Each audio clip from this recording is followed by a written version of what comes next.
Yeah. Keep your eyes open. The feds is out here hawking. Oh, yeah. You know they got BRF already.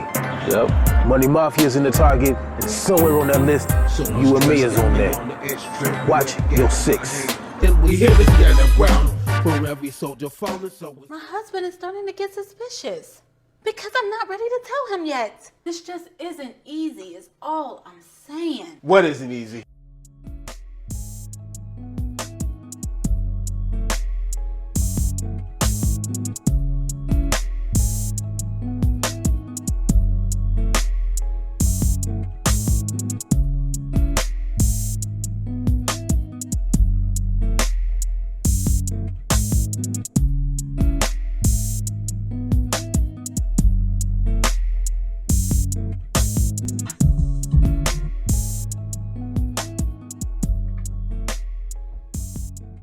What's up, everybody?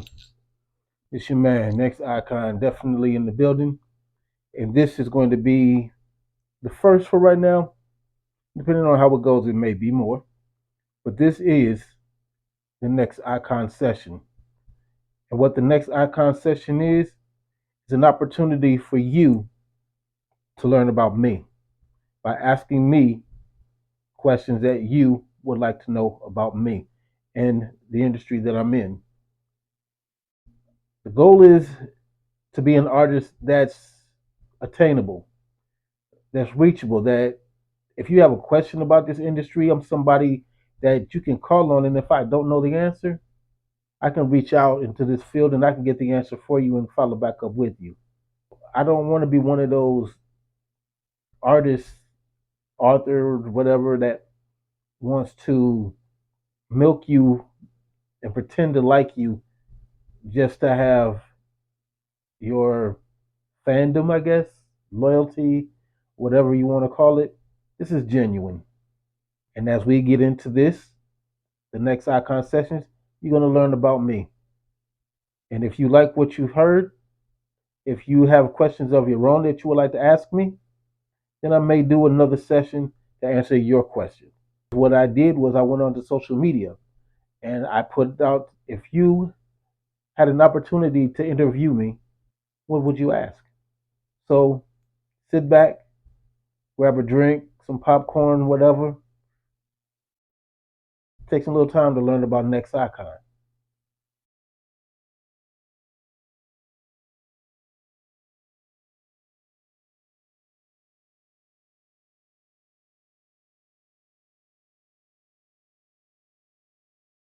What we're going to do tonight is we're going to start off with the basics. And one of those basics is, who is NXICON?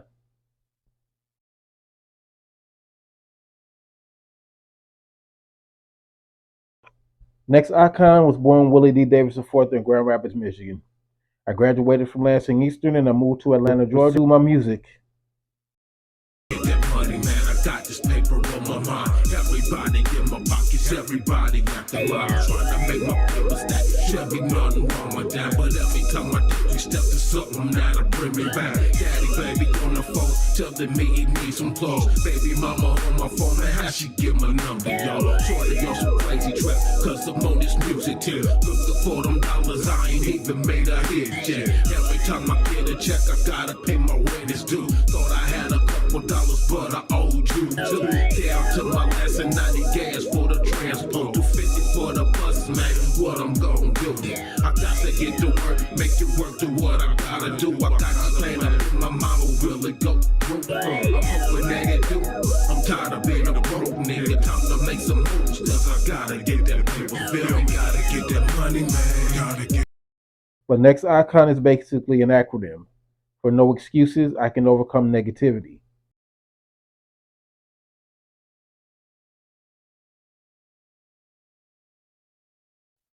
I'm not sure who sent me this question, but the question was, what led me to my interest in music and the arts? Well, music is my first love.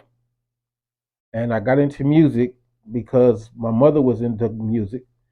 She was into gospel music. I didn't go that route. I got into, I guess, what they call secular music, hip hop, R&B, and acting.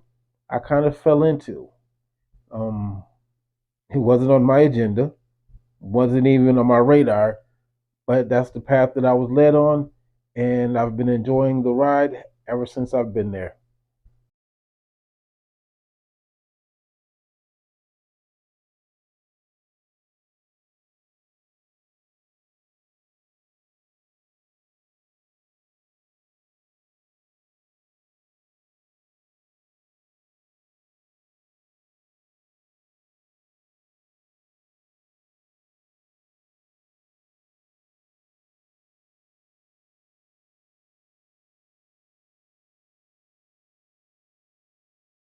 So this question came from my man Profound Clark.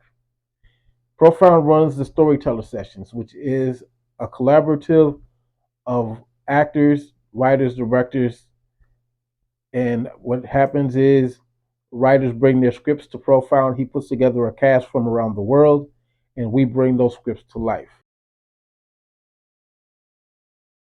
Profound's question is, what is my favorite piece of art to work on? Well, again, like I said before, music is going to always be my first love. The music helps me release a lot of angst and anxiety, frustrations, pressures, stress. So music is my therapy. That will always be my first love. But acting is running a very, very close second because again, I've been doing it for so long. It's almost second nature to me to go into actor mode and bring the characters that they have for me to life.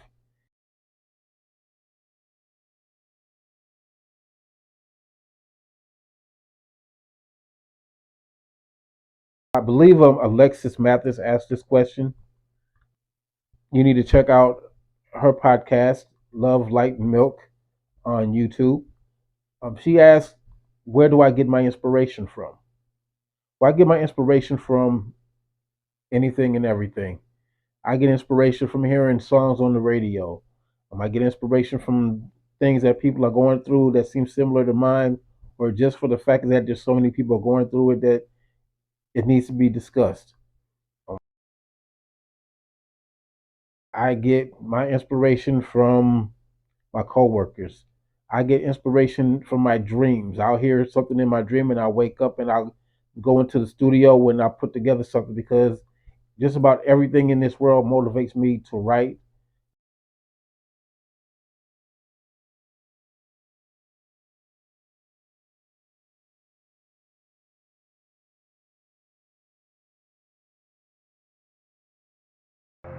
Yes, the best decision that I could make. Would you like to see the video? I can put you away for life for this, Miguel. But you haven't already. Because you want something. See, you are a smart cop. So tell me, Miguel, what do you think I want? As far as acting,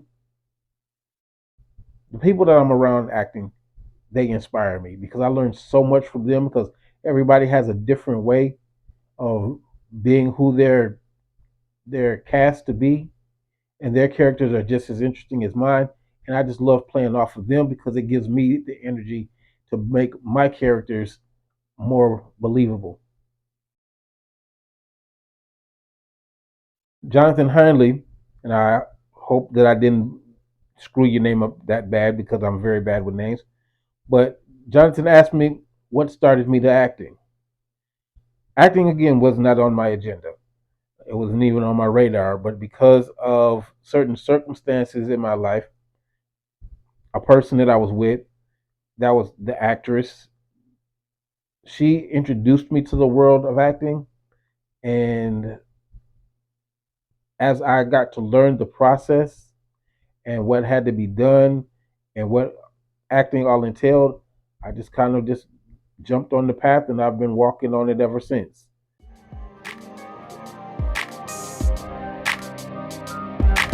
Look, baby, I don't know how much more of this I can take watching.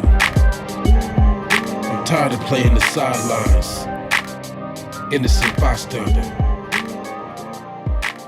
You need to let that go. The song that we're listening to right now is one of the singles that I'm pushing. It's called Ready for This. And if you paid attention to me on any of the social media, Facebook, Instagram, Tumblr, X, what's the other one? TikTok. I've been pushing that song every day. Come on, take my hand, let me take you to a place, make you forget what he done threw away. A question came through about Ready for This. And they asked me what was my inspiration for it. The inspiration is the fact is that once upon a time, we used to love women. We used to cater to women. Somewhere in the realm of music, we lost that. Women went from being our pride and joy, our prize, our queens, to being bitches, hoes, thots, tramps, yamps, etc. Because we've allowed the industry to dictate what sells. We've allowed the industry to dictate to us what we should be saying. I love my women. Because if it wasn't for the women, we wouldn't be here. So when you listen to Ready for This, it's a man that's approaching a woman the way that we should, the way that we used to. Can we spend a little time together? Get to know each other better. Let me be your soldier. I got you. Let me show you how you wear your crown. We need to go back to that. And that's what Ready for This is, opening the door to that, to go back to how we loved the women.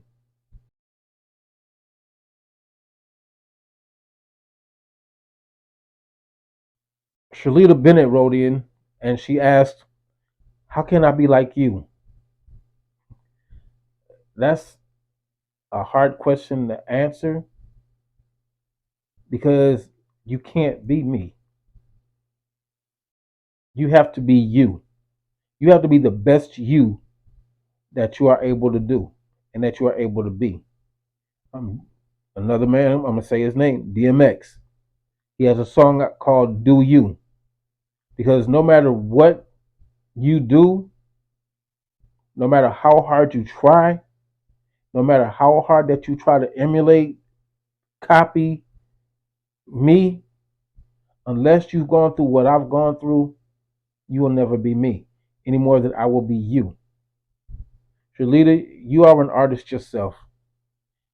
Part of the problem is that you haven't had people behind you to help you get you to where you want to be.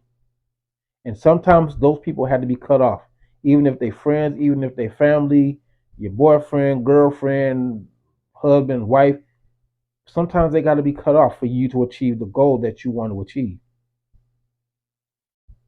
You are who you are, and you are an artist. I've heard your music, and your music is good, but you have to set aside all the drama and chaos in your life to focus on that if that's what you want to do. And what you're going to succeed in doing is you're going to succeed in being Shalita.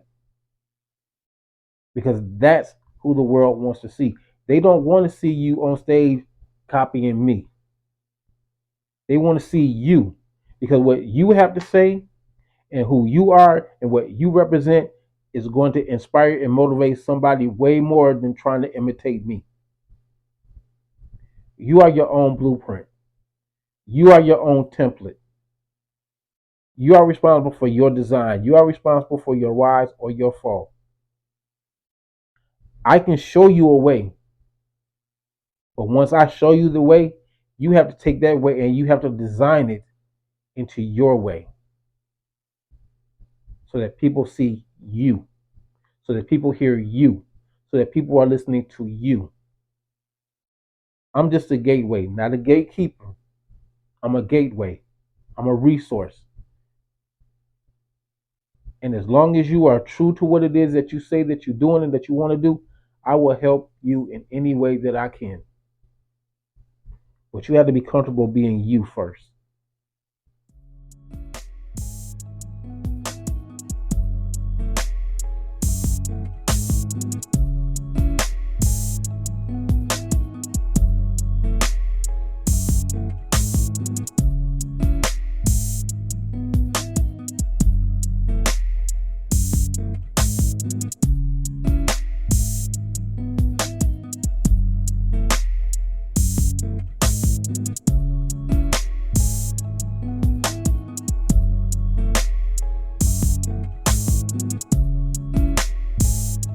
Matt Fernley asks, how did I keep going when I kept being rejected?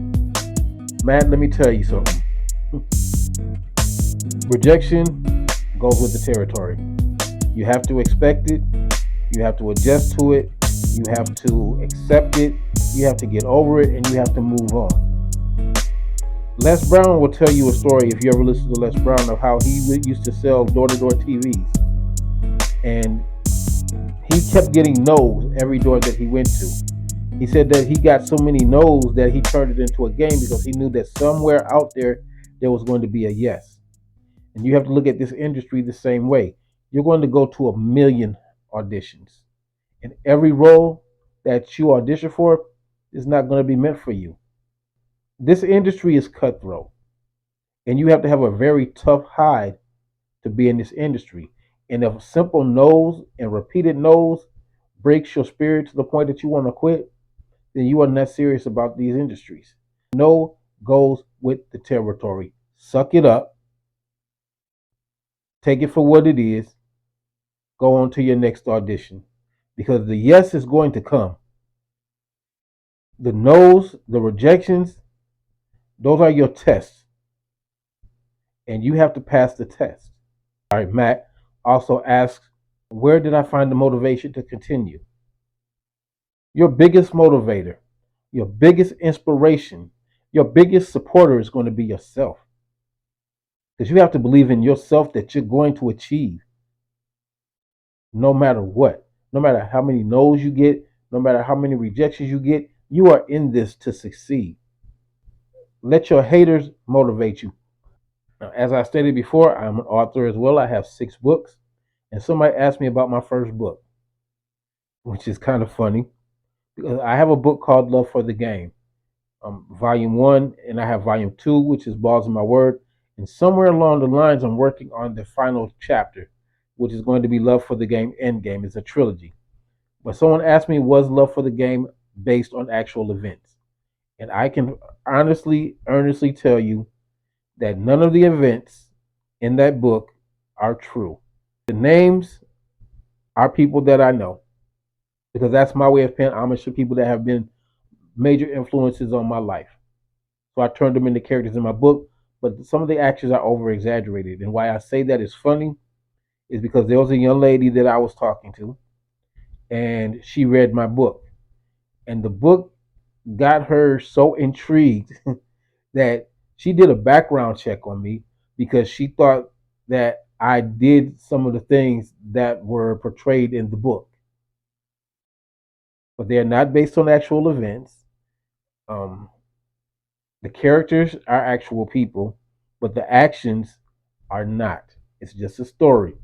But I also have 3 poetry books called Confessions from the Flip Side of Love, and I have a psychological thriller called Brutal, in which some of the characters from Love for the Game do make appearances in the book. And these books are online. You can look them up. Just look for Willie D. Davis IV, or you can type in Love for the Game. Lisa Sabota, which is an old friend from back home. We went to school together. We graduated the same year. She asked, when did I know that I wanted to be an author? Lisa, I didn't. That was something else that was not on my radar and on my agenda to do. Love for the Game was started out of boredom because I get bored very quick. And there's certain things that intrigue me. So it started out as a writing contest that turned into a book, that turned into another book, that turned into another book, that turned into other books. Sometimes that road tends to curve a little bit, and there are other opportunities that are presented to you. Now, had I continued living the life that I was living before all of this, if you would have told me that I'd be an award-winning actor, that I'd have 6 books and all of these records stuff, I would have laughed at you. Because none of this was anywhere on my radar except for the music. But when did I know that I wanted to be an author?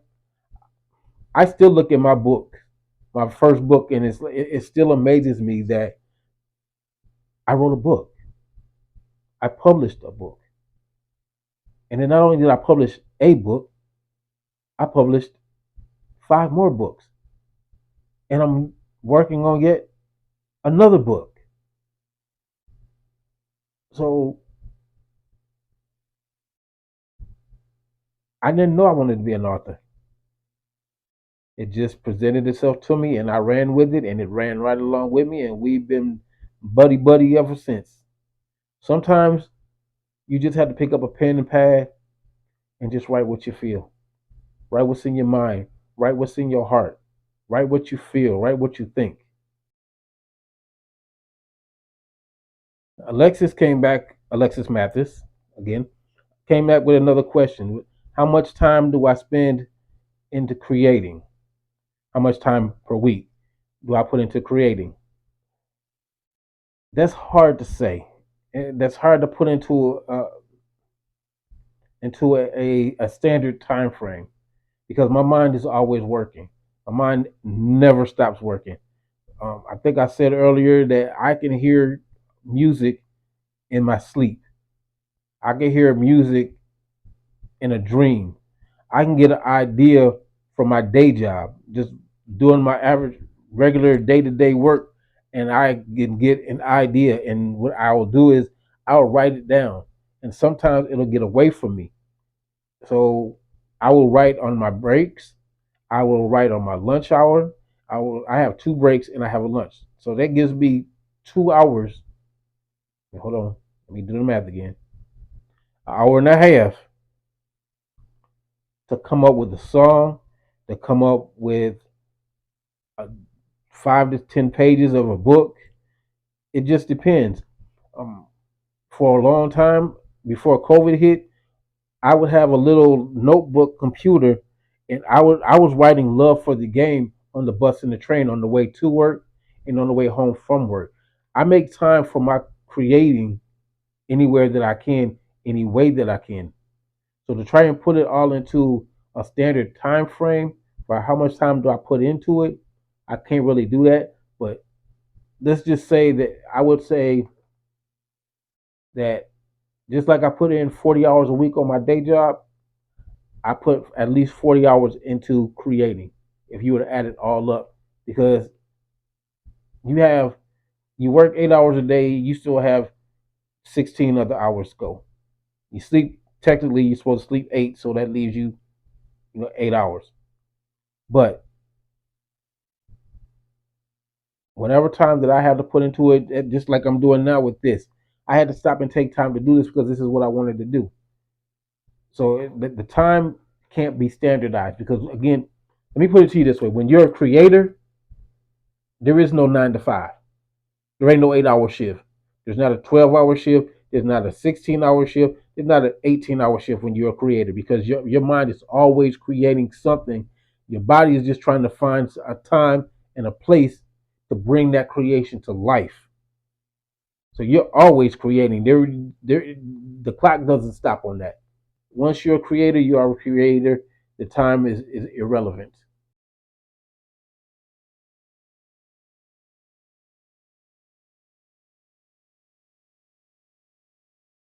Another brilliant writer, director that I've had the opportunity to work with is London Sister Girl number one. I'm going to get this right. The Sequoia one. She asked, why would I book you over somebody else? It's a business question. So I'm going to put it like this. If you want somebody that's committed, if you want somebody that's dedicated, if you want somebody that's going to be always on time, if you want somebody that's going to be at every rehearsal without fail, without excuse, if you want somebody that is interested in doing the craft and doing the project to the best of their ability, why would you want to book somebody over me? I'm your best bet. Why should you book me over anybody else? Because I'm one of the most dedicated, committed, determined people that you can have on your cast. And I'm not trying to be braggadocious. I'm not trying to ego trip.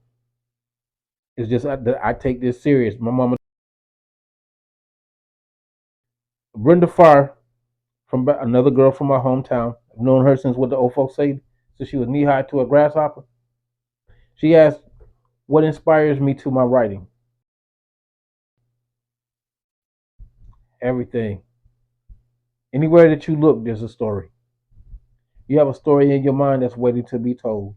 Sometimes you just have to get a pen and some paper and just start writing. Don't think about it. Just start writing. And whatever it is that needs to come out, it's going to come out on its own. Everyday life inspires me to write, whether it's a book, whether it's a story, whether it's a song. The inspiration comes from everywhere.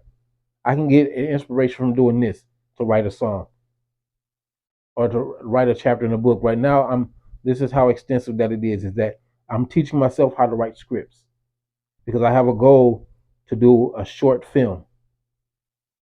And I've learned from the writers that are around me. I've learned from the directors like Bobby and Renee Peoples, Michael Coleman, Rip from Rip Entertainment Films. I've learned from Ajay Tambe, and I probably screwed his name up. George Ford. Who else have I learned so much from? The gentleman I work with now, Reality on Atlanta's Ugly, Theron Dumas, Michael Simmons. I've learned from all of these people because they've made it easy for me to ask them questions. Never be afraid to ask a question. If it's something that you want to know, the best way to find out is to ask a question.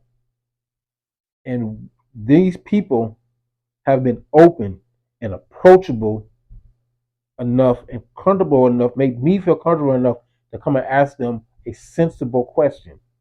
And if you ask a sensible question, guess what you're going to get? A sensible answer. People thought that when I was on movie sets and I'm talking to the gaffers and I'm talking to the cameraman and the PA and we laughing and joking or they showing me something, they thought I was brown nosing. I'm not brown nosing, I'm learning.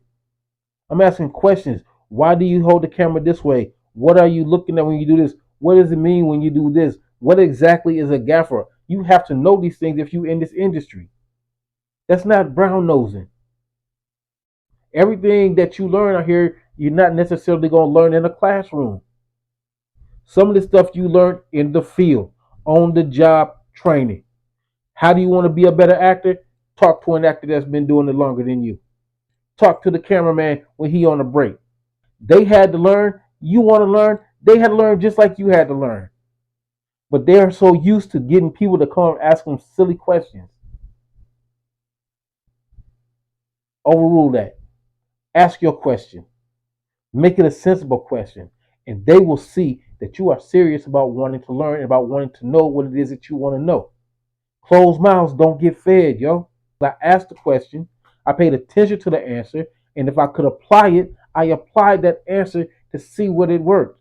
And if it didn't work on this particular thing, it might work on the next thing. It may not be something that worked right now, right here, but it may later come in handy later on down the line as you get further.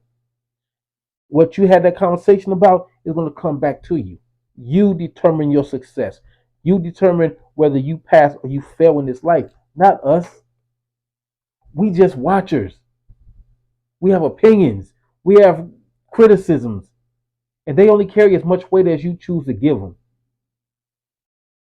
And if we can easily convince you that you wasted your time, that you ain't serious about it, and we are so easy to convince you of that, then you never wanted what you said you wanted in the first place. There's inspiration and motivation within you. Let it free. Brenda also asked, what acting roles do I like the best? And Brenda, I got to tell you that that's a hard one. Because each role brings something different. And you get to bring something different to every role. You get to challenge yourself. But if I had to pick a role, well, I would have to pick two roles. In stage plays, I would say that my favorite role was Mr. Sanders in the play You Better Not Tell. Because Mr. Sanders was a geek. And that is so far away from who I really am. My second favorite role, I have to say, is working with Kenny O.D. in The Bitter Sugar. I have to say that I love that role, Lord Zuda. And the funny part is that I had no idea what Lord Zuda was going to sound like. I had no idea what he was going to do, how he was going to be. He came out of nowhere just from reading the script, and he just Michael, Miguel, when we work together, things seem to be in tandem. Don't you agree? Now, don't make me have you turn you in for killing Rosa, but I will, and you will become a dealer for me. He just popped up out of the blue, and he fit that character so well. I think it was the name Zuda that just did something to my mind that this is what Zuda would sound like. So those are the two roles that I like the best. This question came from Cherie Brooks, and she asked basically, what is one piece of advice that I would give to an actor, musician, uh, writer, etc.? What advice would I give them? And my advice would be honor your passion. Don't let nobody talk you out of your passion. Go for it. Even if the world thinks that you're crazy, nobody is meant to see your vision except for you.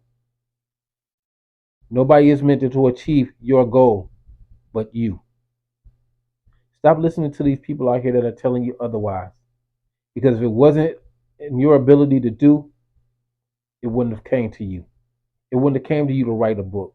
It wouldn't have came to you to write a song. It wouldn't come to you to go to auditions and get a role in a stage play or get a role in a film or get a role on TV. That's what was meant for you. Again, like I said earlier, let your haters hate. Let their hate motivate you.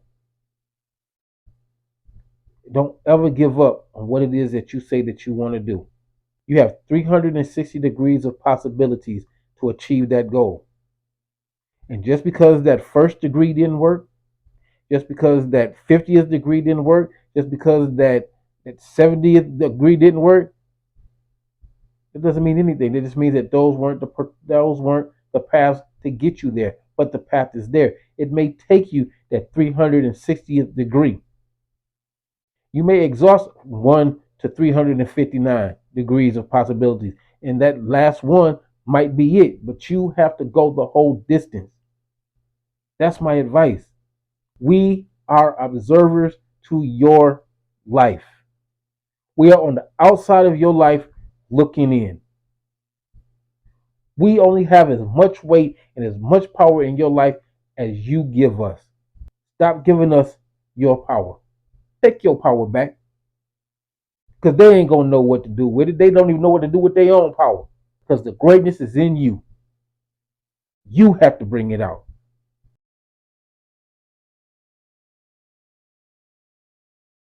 The last question that I got for y'all is, how can you keep up with me? You can find me anywhere on social media. You can find me on Instagram under NXICON, which is NXICON. Or you can find me under the actor Willie D. These are both on Instagram. You can find me on Facebook under NXICON Davis or Will D for the actor. Let me see. You can find me on X. There used to be Twitter. You can find me on Tumblr. You can find me on TikTok. I think I'm NXICON on TikTok. You can Google my name. You can Google my legal name. You can Google my government name, Willie D. Davis the fourth, Willie D. Davis. You can Google NXICON. I'm gonna show up. I'm not hard to find. I appreciate y'all for listening to me do my interview session here. I appreciate all of the people that sent me their questions. And if y'all have any questions that you want to ask, please feel free to send them to me on any other social media. Motivate me to do another NXICON session. Y'all have a good evening. Y'all have a good time. I salute y'all. Hit me up if you got questions. Hit me up if you like this. Hit me up if you want an episode of your own. And we gonna do it. Because nobody knows that you exist until you make yourself known. I'm out of here, y'all. Peace. This ain't the 9 times the right time to get you in the mood and do what lovers do. So what you gonna do? You gonna let me let you down? You gonna let me let you down? This ain't the 9 times the right time to get you in the mood. Do what lovers do. So what we gonna do? You gonna let me let you down? You gonna let me let you down? Show me how you wanna be done, girl. The night is still young and ain't no time like the present to present me with your presence. Get a taste of your essence. Taste you up and down till your body can't take it. Making sounds of ecstasy. You and me between the sheets by the light of the moon, baby. That's all I need to get that off. Get your back line, unwind your mind. Ain't nothing off the table.